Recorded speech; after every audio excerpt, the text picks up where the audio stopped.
There is infinite amount of updates and predictions regarding XRP all over the internet, and most of them are fake. When you finish watching this video, you will learn how to separate fake news and price predictions from real significant updates.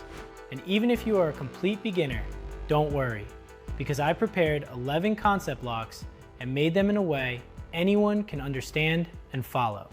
Welcome to the XRP Club. Make sure to subscribe and like the video so we can go ahead and open our first concept block. Most people research XRP backwards. They start with a headline, a price target, or a viral post, and then they look for anything that makes that claim feel believable. That is how weak research turns into fake confidence. Instead of asking whether the claim is true, they ask whether it sounds exciting. XRP requires a different approach because it sits inside several stories at the same time. It is a digital asset traded on exchanges. It is the native asset of the XRP Ledger. It is often discussed together with Ripple, a private company building payment and custody products. It also has a long legal history, a large online community, constant price speculation. There are also many surrounding narratives about banks, institutions, tokenization, and cross-border payments. That mixture creates confusion. A court document, a Ripple announcement, an XRPL technical update, a whale transaction, and a price prediction are not the same type of information. They should not be researched the same way. They should not carry the same weight, and they should definitely not all be treated as automatic proof that XRP's price must move in one direction. So the first concept block is simple. Before believing any XRP update, identify what kind of information you are looking at. Is it a technical fact? Is it a legal update? Is it a company announcement? Is it market data? Is it an opinion? Or is it just a prediction presented with biased confidence? That step already removes a lot of noise. If someone posts a large price target, that is not research unless the assumptions behind it can be checked. Proper XRP research starts by separating evidence from excitement. Evidence can be traced back to documents, data, filings, technical sources, or direct statements. Excitement usually depends on emotion, repetition, and speculation. Once you understand that XRP information needs to be sorted before it can be trusted, the first separation you need to understand is between Ripple, XRP, and the XRP Ledger. These three are connected, but they are not the same thing. And this is exactly what our second concept block will explain. A lot of confusing XRP content begins when people use them as if they are one same thing. Ripple is the company. It builds financial technology products, works with payment firms and institutions, applies for licenses, makes business announcements, and develops services around payments, custody, and digital asset infrastructure. When Ripple makes an announcement, that announcement may be relevant to the XRP ecosystem, but it is still a company announcement first. XRP is the digital asset. It trades on exchanges, it has a market price, and it is the native asset of the XRP Ledger. On the ledger itself, XRP is used for transaction costs and network protection because every account and transaction requires a small amount of XRP. In some designs, XRP can also be used as a bridge asset, meaning it can help move value between different currencies or markets. The XRP Ledger, often called XRPL, is the blockchain network. That is where XRP transactions happen, where accounts exist, and where developers can build features such as payments, tokens, and decentralized exchange functions. This distinction is important because each term points to a different kind of claim. If Ripple receives a license, that does not automatically mean XRP demand increased. If XRPL adds a new feature, that does not automatically mean Ripple controls or uses that feature in its own products. If XRP moves in price, that does not automatically prove adoption. They overlap, but they are not interchangeable. Once you make that separation, XRP research becomes much easier. After separating Ripple, XRP, and the XRP Ledger, the next concept block is identifying the type of claim being made inside the source we are getting information from. This matters because different claims need different kinds of proof mechanisms. Most beginners react to XRP updates emotionally. They see a headline and quickly decide whether it sounds bullish, bearish, exciting, or scary. But proper research starts one step earlier. Before deciding what the claim means, first identify what the claim actually is. A technical claim is about what the XRP ledger can do. It may involve speed, fees, transactions, accounts, tokens, validators, or network features. That type of claim should be checked as a technical claim. And make sure to stay around for next topic, because that topic will point out which sources are good for validating all types of updates we are speaking about. For now, we will just define and separate types of claims. And next on the line is company claim. A company claim is about Ripple as a business. It may involve a product, license, acquisition, customer, partnership, or executive statement. That type of claim should not automatically be treated as something that directly influences XRP.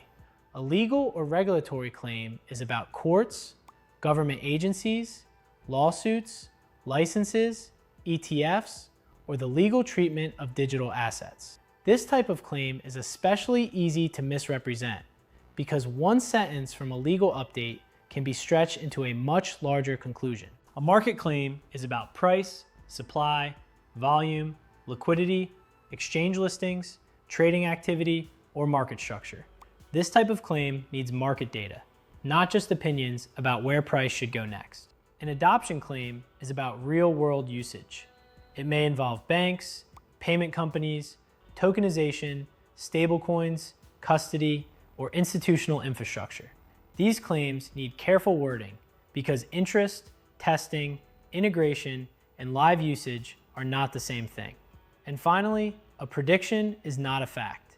It is someone's view of what may happen later. It can be useful only if the assumptions behind it can be fact-checked. So before asking whether an XRP claim is true, first define what kind of claim it is. Once that label is clear, the next step is knowing where proven evidence can be found.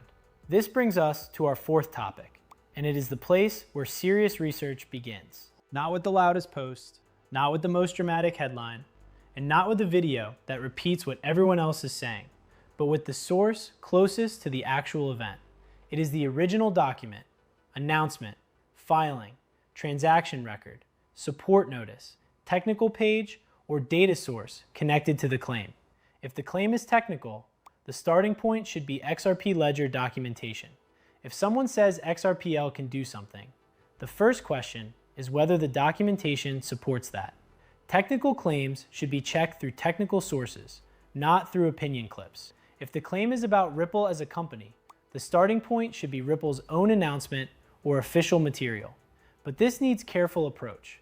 Ripple can confirm what Ripple announced, what product it launched, what license it received, or what partnership it describes. But Ripple's announcement does not automatically prove every bullish conclusion that people build around it. If the claim is legal or regulatory, the strongest starting point is the actual court document, regulator statement, agency page, or official filing. A headline may simplify the issue. A commentator may exaggerate the meaning, but the original document shows what was actually said, what was decided, and what was not decided. If the claim is about an exchange listing or trading support, check the exchange itself. If the claim is about on-chain activity, check a blockchain explorer. If the claim is about price, supply, volume, or market cap, start with market data, then interpret it carefully. Primary sources are not always easy to read. Some are technical, some are legal, and some are written in corporate language. But they protect you from the biggest mistake in crypto research, and that is accepting someone else's interpretation before checking the base fact. This does not mean every primary source tells the full story. It means it gives you the strongest starting point. And with revolution of AI products, such as ChatGPT for example, anything can be checked and validated in few simple steps by directing ChatGPT to source materials. After primary sources, the next thing to understand is the role of secondary sources. These are news articles, videos, podcasts, newsletters, and social media threads. They can be useful, but they should never be treated as the final proof of a serious XRP claim. A good secondary source can help you understand difficult information. It can translate a legal filing into simpler language. It can summarize a technical update. It can explain why a Ripple announcement may be relevant. It can also help you discover a story you did not know existed.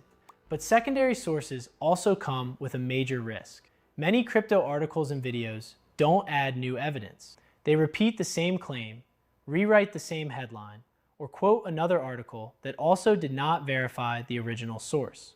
This creates a false sense of confirmation. That is a phenomenon called source stacking. Source stacking happens when many sources look like proof, but they all trace back to the same original claim. 10 articles saying the same thing does not automatically mean that any of them is proven. Sometimes it only means one claim was copied 10 times. So when using news or commentary, don't only ask what the source says. Ask where it got the information from. Does it link to the original document? Does it name the company, court, exchange, regulator, or data provider behind the claim? Does it separate fact from interpretation? Or does it push you directly from headline to conclusion? A strong secondary source helps you get closer to the original evidence. And if you agree that my channel is a good secondary source, you might want to hit that subscribe button. And before we move to our 6th concept lock, let me congratulate you for making it this far through the video. I also want to encourage you to stay until the end, because in the second half of the video, we will be diving really deep.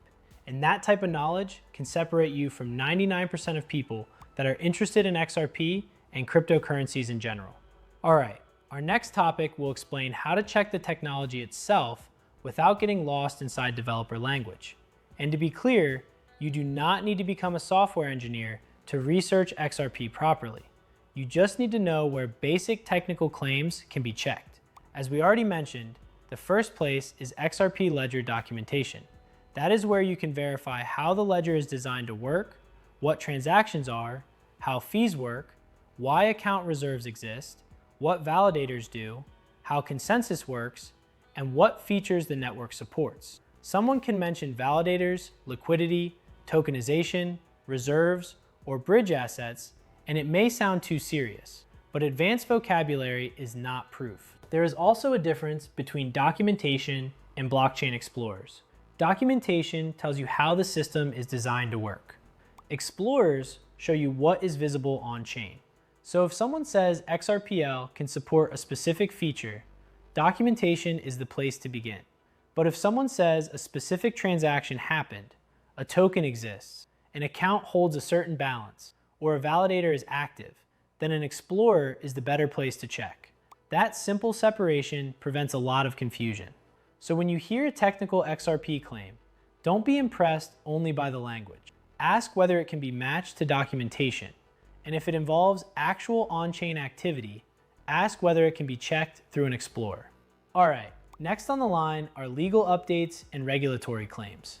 This is one of the most important concept locks for XRP research, because legal updates are often compressed into simple headlines that sound much different than the actual document. A court ruling, a regulator statement, a proposed settlement, an exchange notice, and someone's legal opinion are not the same thing. They may all discuss XRP, but they don't carry the same weight. So when you hear a legal claim, make sure to check 4 things: the document, the jurisdiction, the date, and the exact decision. The document tells you where the claim comes from. Is it an actual court order, an official regulator page, a legal filing, or just someone explaining what they think it means? The jurisdiction tells you where it applies. A decision in the United States does not automatically settle every legal question in Europe, Asia, or the rest of the world. The date matters because legal situations can change. Appeals can be filed, appeals can be dismissed, settlements can be proposed. Regulators can update their position. And the exact decision matters because headlines often skip the limitations. XRP is a good example of why this matters. When people say the Ripple case ended, that can be true in a procedural sense, but a serious researcher still asks what remained in effect, what was dismissed, what penalties existed, and what the court actually decided. Without that extra step, a legal update can easily be stretched into a much larger claim than the documents support. The same rule applies to licenses, ETFs, exchange notices, and regulator statements. Legal research is not about knowing the job of a lawyer. It is about refusing to turn eye to complex documents and shift towards biased claims without factual basis. Okay, time to move to topic number 8 and explain adoption and partnerships. A company can show interest. It can test a product. It can run a pilot. It can announce a partnership. It can integrate software. It can use custody infrastructure. It can issue something on the XRP Ledger. It can process payments through Ripple technology. And in some cases, it can use XRP directly for liquidity. These are all different levels of involvement. That distinction is important because bad XRP-related content often skips the middle steps. It sees a bank, payment company, institution, or tokenization project mentioned near Ripple or XRPL, and then jumps straight to the conclusion that XRP demand must increase. But that is not research. That is assumption. So when you see an adoption claim, ask what is actually being adopted. Is it Ripple as a company? Is it the XRP Ledger as infrastructure? Is it XRP the asset? Is it custody technology? Is it a stablecoin? Is it a tokenized asset? Or is it only a planned pilot that may or may not become live usage? Then check whether the other party confirms it. A strong adoption claim should not rely only on the crypto side of the announcement. If a major company, bank, exchange, or institution is involved, look for confirmation from that organization as well. Also check the stage. Interest is not the same as testing. Testing is not the same as live usage. Live usage is not the same as measurable volume. And measurable volume is not always the same as direct XRP demand. This does not mean adoption claims are meaningless. They can be very important, but they need to be labeled correctly. Institutional infrastructure, tokenization, custody, payments, and liquidity are not identical categories. If someone jumps from institution involved to XRP price must explode, they skipped several research steps. But we won't skip those steps, and that is why we are about to explain how to approach market data research. Price, volume, market cap, supply, and liquidity are all useful, but they do not all mean the same thing. Price is what the market is paying for XRP at a specific moment. Volume shows how much XRP was traded during a certain period. Market cap is calculated by multiplying price by circulating supply. Supply shows how many tokens are circulating, how many exist in total, and how that difference may affect how people think about valuation. Liquidity shows how easily XRP can be bought or sold without causing a large price movement. But this is where many people get confused. Market data can show what happened, but it does not automatically explain why it happened. If XRP moves up after a headline, that does not prove the headline caused the move. Markets can move because of many forces at the same time. Some examples are Bitcoin trends, liquidity conditions, exchange activity, leverage, speculation, regulation, macro news, or simple market sentiment. Volume is also easy to misunderstand. High volume can show strong trading activity, but it does not automatically prove real-world utility. It may come from traders, market makers, exchanges, short-term speculation, or derivatives activity. That does not make the data useless. It just means the data needs the right interpretation. The same is true for screenshots. One chart, one exchange page, or one isolated number should not become the whole argument. A serious researcher compares multiple data sources and checks whether the numbers are current, consistent, and relevant to the claim being made. All right, now let's go on and explain how to recognize weak, speculative XRP-related content. Weak XRP content usually has a pattern. The headline tells you XRP is about to explode. Banks are secretly moving in, or one document changes everything. But when you look closer, the claim often depends on emotion, not proof. The red flags are usually clear. Guaranteed price targets, impossible returns, urgent language, anonymous insiders, no links to original sources, old news presented as new, screenshots without context, headlines that turn a small update into a massive conclusion, and claims that jump directly from one development to a guaranteed price move. Not all weak content is an intentional scam. Some of it is lazy research. Some of it comes from people who already believe the conclusion and only look for information that supports it. But the result is still dangerous because it trains viewer brains to confuse confidence with evidence. Professional editing does not fix weak research. A serious, deep voice does not replace a valid source. And a confident prediction is still just a prediction if the assumptions behind it cannot be checked. This is why all the previous concept locks matter. If you can separate Ripple, XRP, and XRPL, identify the type of claim, check primary sources, and recognize good secondary sources, weak content becomes much easier to detect. And finally, we came to our last concept lock. This is the simple checklist you can use before trusting any XRP claim. Start with the basics. Who made the claim? What exactly are they claiming? What type of claim is it? Then move to the evidence. Where is the original source? Is the update live, or is it only planned, proposed, tested, or rumored? Then ask the most important XRP specific question. Does this directly involve XRP the asset, or is it only connected to Ripple as a company or XRPL as infrastructure? And even if XRP is involved, does the claim actually prove demand, or does it only create sentiment? That checklist does not make you negative. It makes you harder to manipulate. And it helps you separate real updates from content built only around excitement. So now, when you see a viral XRP prediction or a dramatic update, you do not need to react emotionally. You know the process. And that brings us to the end of this video. Now you understand how to research XRP properly. If you want to keep learning, make sure to watch one of the 2 videos that just popped up on your screen. Also, subscribe to the channel, hit the like button, and let me know in the comments which XRP claims you think people misunderstand the most. Thank you for watching, and I will see you in the next video.